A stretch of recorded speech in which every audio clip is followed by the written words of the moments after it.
Hey Mary, I just wanted to let you know that I'm about to go home, but I was going to bring a couple of coworkers home with me today. Oh, I see. Were you all planning on drinking at house tonight then? That was the plan, yes. Why do you ask? Is something the matter with that? Well, it's just that we talked about this earlier, but moving around for me right now is really, really difficult. And it's already plenty hard just keeping up with all of the housework by myself as things are. So I don't mind if you bring your friends over to our place, just please don't ask me to do any hosting for them. Oh, come on. Surely you can at least throw together some dishes for us to share while they're over here, right? I mean, they're coming over as guests after all. The least we should do is try and be good hosts to them, don't you think? This is how it starts, but I know that once we run out of food, you're going to ask me to go out and get you all more. Either that or send me back to the kitchen to something else for you all. And is that really so bad? It's only going to be little things. It's not really that big of a deal, you know? You do know that I'm about to have a baby any week now, right? I mean, we really are in the final countdown. It's really uncomfortable and even painful to be standing up all day. It really puts a strain on my lower back, and I just can't handle it anymore. Okay, Mary. I think you're starting to make this whole pregnancy excuse way too far. I mean, you're carrying a baby. It isn't like you're sick or something like that. My office also lets women take off work as they get further on into their pregnancy, but I've seen plenty of women continue working in spite of that. Well, I just hope that they had the freedom to choose whether or not they were going to continue to work. But anyways, I would appreciate if you didn't compare me to other people. I'm just telling you how I feel. Well, I think that you're starting to use this as a crutch to get out of doing things that you just don't want to do. I mean, did you not think this would happen? Did you think that you would be totally comfortable all throughout your pregnancy? Or did you just think that the whole world would stop for you and hold your hand through this? Of course I didn't think everyone was going to let me do whatever I wanted just because I'm pregnant. Well, it sure seems that way. It feels like you're expecting everyone else to put their lives on pause until you have this kid. You're not going into the office to work anymore. And at home, all you do is complain about how you're too uncomfortable to do housework. I really don't think that you're being fair to me, Joe. I mean, am I not cooking all the meals at home every day? I also have to go to the store to buy everything that we eat. I feel like I've run a marathon by the time I get home. Hey, if all I had to do was a little shopping and some cooking, you have no idea how lucky I would feel. Do you think women back in the day complained as much as women in our generation? No. They had plenty of kids and turned out just fine. My mom told me all about how she tried to continue keeping up with the housework even while she was pregnant with me. She told me that if she didn't take care of things around the house that my dad certainly wasn't going to be. So I think when you compare that to today, when we have so many appliances and tools to make our life easier, you really don't have any room to complain. So you really think that everything in your parents' days was perfect and that women didn't have any of the issues they have today? There you go, trying to twist my words around. What I'm saying is that for thousands of years, women have had kids without having to complain about it. I think you're just being a bit selfish the way that you're acting right now. So you're going to quit your whining, make something for me and my friends, and then I want you to go out and buy us some booze, okay? Joe, please, I just told you that it's really uncomfortable to have to move and especially leave the house. Oh my gosh, it really isn't that complicated at all. Just bring one of those baskets on wheels that we bought for you earlier. That should solve all your problems. Right. I guess there's really just no point in trying to convince you, is there? You know, I'm really getting sick of your attitude. I mean, you do know that I'm telling you to do all this for your own sake, don't you? In what ways is any of this being done for my sake? You can't really mean that, right? I mean that while you're pregnant, you've really been packing on the pounds. And I know that you like blaming everything on the baby, but it's not going to work this time. I agree that I probably have put on a few pounds since getting pregnant, but I think that you're over-exaggerating just a bit. Yeah, I thought you would say something like that. All I'm saying is there are plenty of doctors and magazines out there that all agree it's good for pregnant women to get some exercise now and then. So why don't you take their medical advice and move your body some, huh? Because otherwise, you're never going to lose that baby weight. Okay, fine. I'll go out and buy some food and drinks for you and your friends. But I don't have to go out again to buy even more later. Do you understand me? I am going to go to bed early tonight, and I do not want to be disturbed. So that's the impression that you want to give my workers of how we live at home? That you go to bed early and leave me to my own devices all the time? I really don't think that most husbands would be asking so much of their pregnant wives to begin with. There we go. Anytime I make a good case against your attitude, you always just have to pull the pregnancy card on me, don't you? Joe, I'm getting ready to leave the house and go shopping right now. That's right.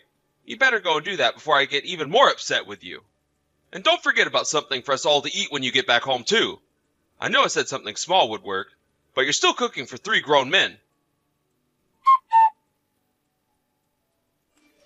Joe, can you please just let me in the house already? This is ridiculous. No. This is your fault, and I won't let you back in until I think you've learned your lesson. In what way is any of this my fault? You're the one who showed up with a bunch of friends from work all of a sudden. I told you all day yesterday about how horrible I was feeling, and then you go and do this to me? Well, it's your fault that everyone went home early. I told you to want the house clean and dinner ready before I got back from work. But you couldn't even do that for me, could you? That's because I told you that I was feeling awful. I could hardly even move. Besides, I told you that I was going to be resting in bed all day before you started to boss me around. Here we go again with the pregnancy excuse. I know that all you do at home is just roll around doing nothing. The least you could do is try and keep the house clean while you're there, you know? But it's your fault that everyone went home. You totally ruined the mood.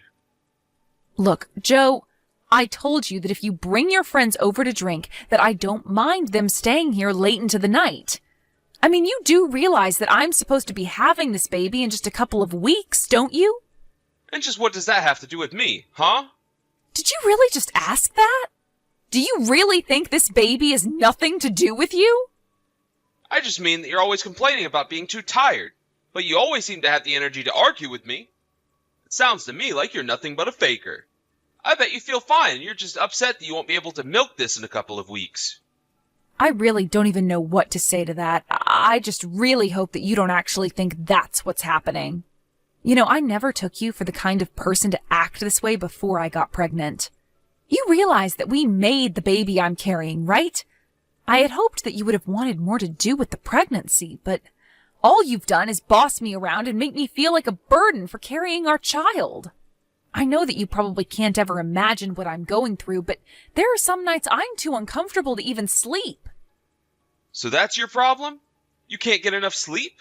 So what? I'm sure that you nap plenty throughout the day. Of course that's not it. I am in so much pain and discomfort in my feet, my back, my stomach, all of it. You really think that gives you an excuse to be as lazy as you are? You know what I do after a night of hard drinking? I show up to work the next day hungover and tired, but I still do my job. Those two things are completely different, and you know it. I know that now. You're just mad because I made another good point. Now you can't use your pregnancy to get out of it. Maybe you should go spend a night on the street just so you can realize how nice you actually have it. Do you have any idea what month it is, Joe? If I have to sleep out here, I am going to freeze. Oh, please. You're so fat that I doubt you can even feel how cold it is out there tonight. But if you do get a little chilly, go on a run. The exercise will do you good. But don't think for a second about calling anyone for help and telling them about this. If you do, then I'm going to ask for a divorce right then and there. But I don't even have my wallet, and I'm not even wearing a jacket right now. You think I don't know what you're trying to pull here? We both know that you have credit cards saved on that phone. Well, I'm telling you now that you aren't allowed to use any of it. Put your phone in the mailbox. I'll collect it later. You can't be serious, right? You really don't care at all that you're about to make your pregnant wife sleep on the cold streets tonight? You really think that anybody's going to do anything to a gross fatty like you? Why don't you just hang out around the park near our house? I'll go and pick you up tomorrow. But if you're not there, then we're going to be getting a divorce. I really mean this. I'm not afraid to make you raise that child all by yourself.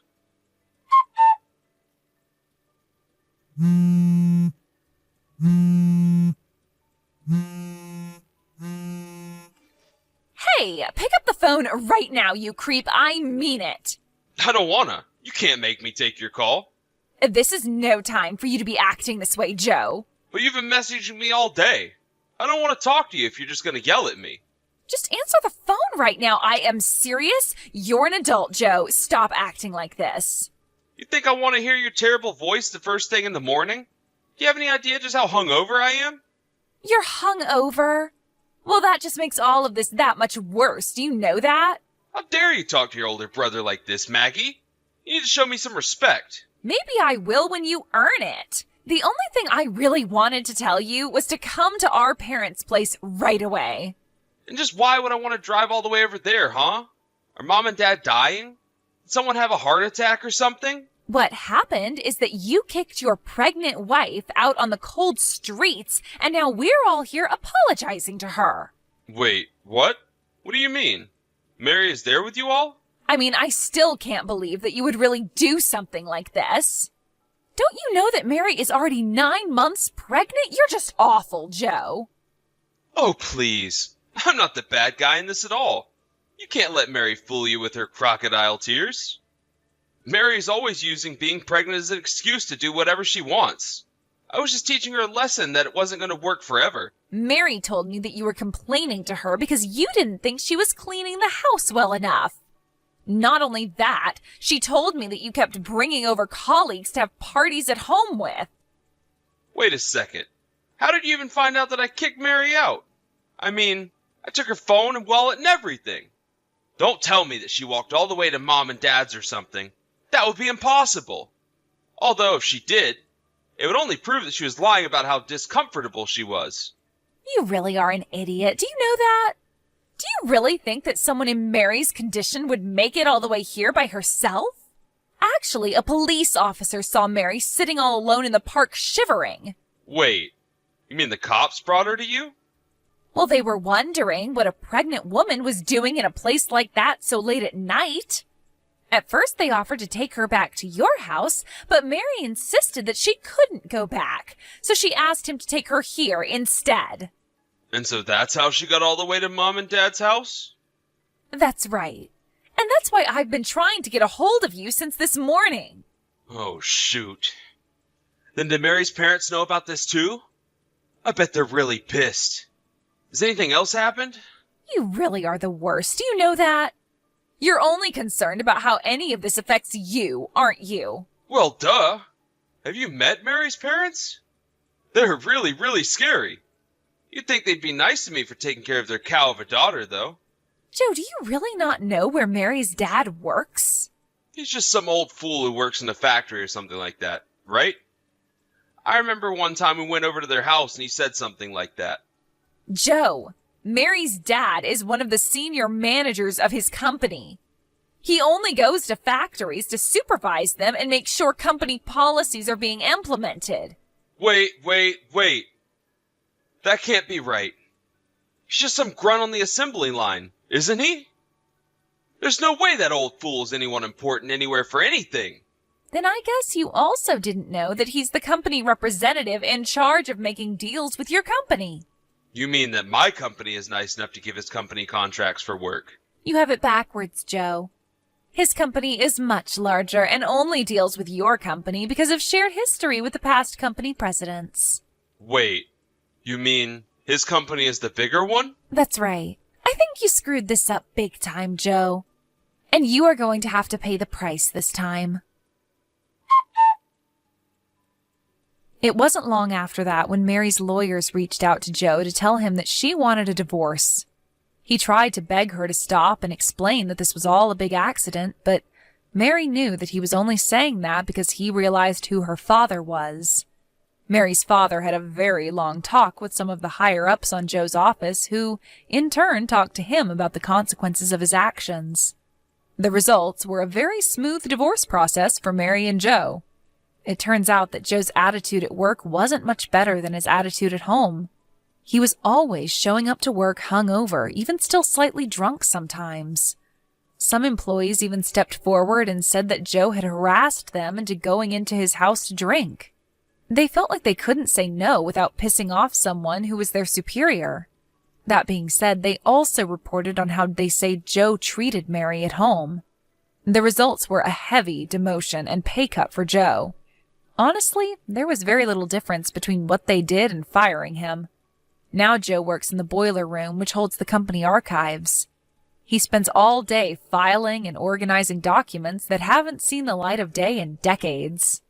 The only reason his bosses chose not to fire him, it turns out, was so that Joe would have the means to keep up with his child support payments for the next 18 years. Whether or not Joe has figured out that that's why he was kept on remains to be seen. In the light of the pay cut, Joe tried turning to his family for support, but they all knew what he had done to Mary, and no one was interested in lending a hand. It sounds like Joe is going to be trapped in a dead-end job all alone for a long, long time. As for Mary, she was able to safely give birth a couple of weeks later. She moved back in with her parents, who have been helping her raise the baby while she adjusts to the single life. Even though she wants nothing to do with Joe ever again, she still keeps in contact with his parents and sister, who do all they can to support Mary. Now, months later, Mary was able to return to her company, the same one that her father works for, and is easing herself back into a working schedule. Thankfully, her company has an in-house daycare for employees who are also parents, and that has made the whole process much, much smoother for Mary. She may have been nervous to resume her life after all that she had gone through, but cutting Joe out of her life only made her stronger. Mary realized just how much her low opinion of herself came from Joe's abuse, and she realized that she is much, much stronger and better off without him in her life, or her child's life, anymore. And it seems that many of Joe's relatives have also caught on to a similar idea. Thank you for watching. If you liked this video, please give it a thumbs up and don't forget to subscribe to see more content like this.